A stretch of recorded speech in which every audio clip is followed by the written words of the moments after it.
here at the wolf park. Kids are excited. I'm excited. It's been a long day.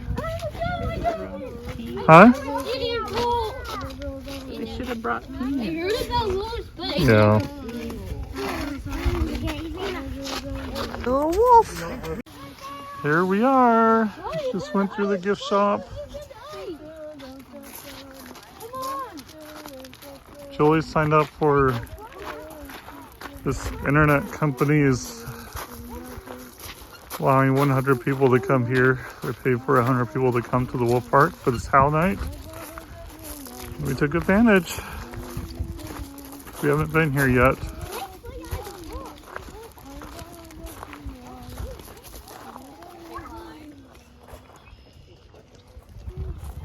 There's a wolf. It's a wolf. Pretty cool. Whoa. Another one. There is another one. Those are big wolves. I think we have I didn't realize how big wolves are. I've never seen one bison. online. Huh? Bison too, I guess. Yeah, they have buffalo over there. Buffalo. Bison. Whatever. Same Ooh, thing. it's running.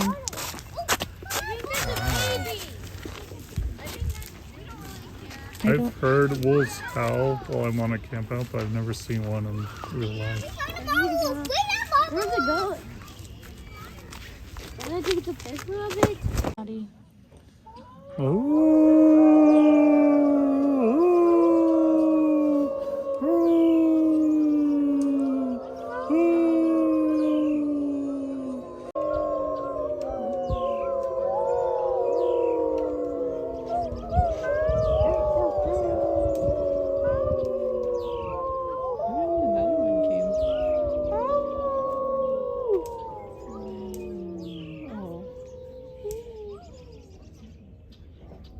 All right, thank you all very much. That was a great howl from our wolf pack. If everybody wants to give our genetic diversity of our pack, in case we ever decided to have puppies here at the park. Yeah. So now that they're all up here and you can see them a little bit better, I will let you observe them for a little while. Look at that one. Also, another thing to keep in mind, we talked about howling being long-range communication. Were any of these wolves really long-range when we howled? Not really what I would call long-range. But we do have some other wolves that live here at the park, at the back side of the park. So those are most active at night.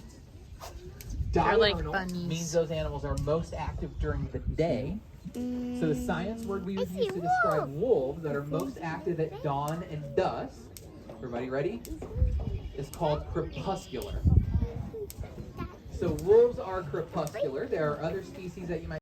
It's quite a bit brighter, isn't it? So because of that, people hundreds of years ago were able to stay out later during a full moon. Hi, buddy. That just so happened to also. So their ancestors are probably a more ancient form of a wolf, but something very similar. No puppy. Wolf.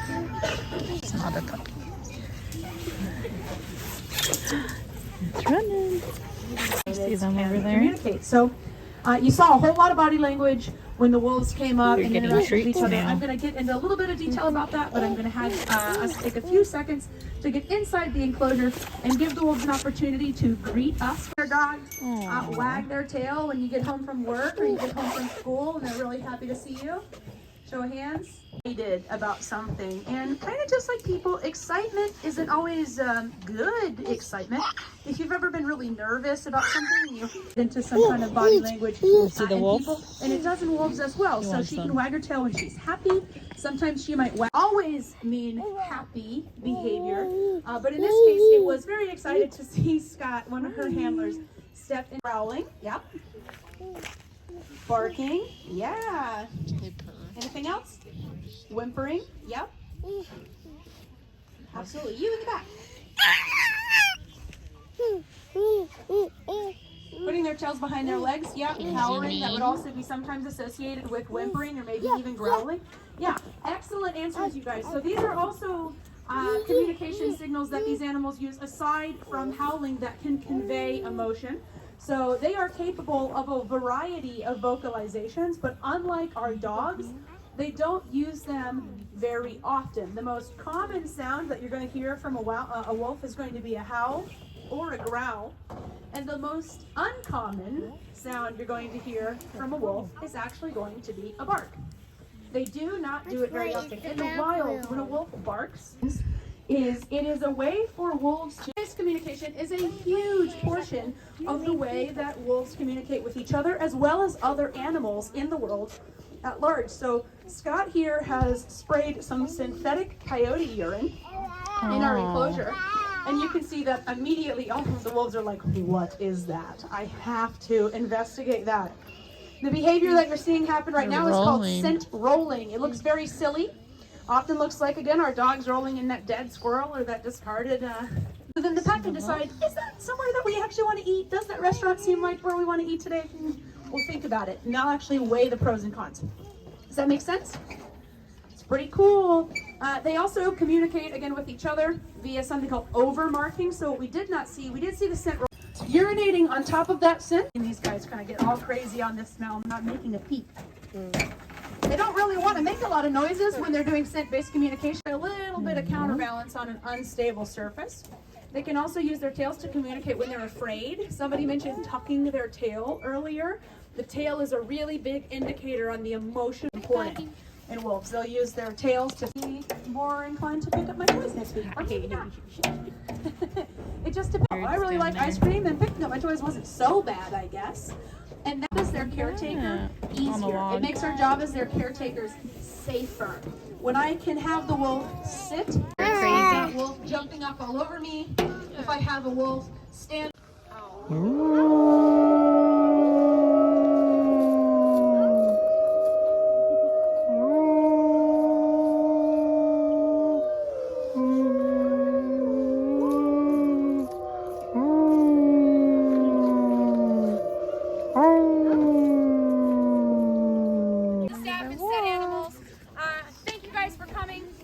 Enjoyed your Howl Night. Thank you, WinTech, for this incredible opportunity for all you guys. And definitely check us out on our social media and Facebook. We have all kinds of summer camps, special events, community engagements. Our 50th anniversary of Wolf Park is... Well, that kind of ended horribly because we didn't get kona ice and we got a very grumpy Jared and a very grumpy Riley. I lied. Ethan was crazy. He was like not wanting to stand still. Eventually, he was walking around the boat. I was like, your hands are freezing. So I went, picked him up, wrapped him up, and I was walking down the path. And a wolf was there. And then before you know it, more wolves. And the trainer guy comes over. He's like, can you guys go back to the stadium? I'm like, oh yeah, sorry. Stealing all the wolves. And then he's like, is that your daughter in the pink jacket? Because she's running around and she's little, and the wolf was really interested in her. I'm like, oh dear. So she wasn't with me. I think that was on Daddy, but she was like, you gotta sit down, or I guess you were in timeout and we were walking around behind the stadium with her in timeout. It's a one-way bridge. How crazy is this? We did not come this way on the way here. Oh my gosh, this is kind of creepy. Pretty good, simple.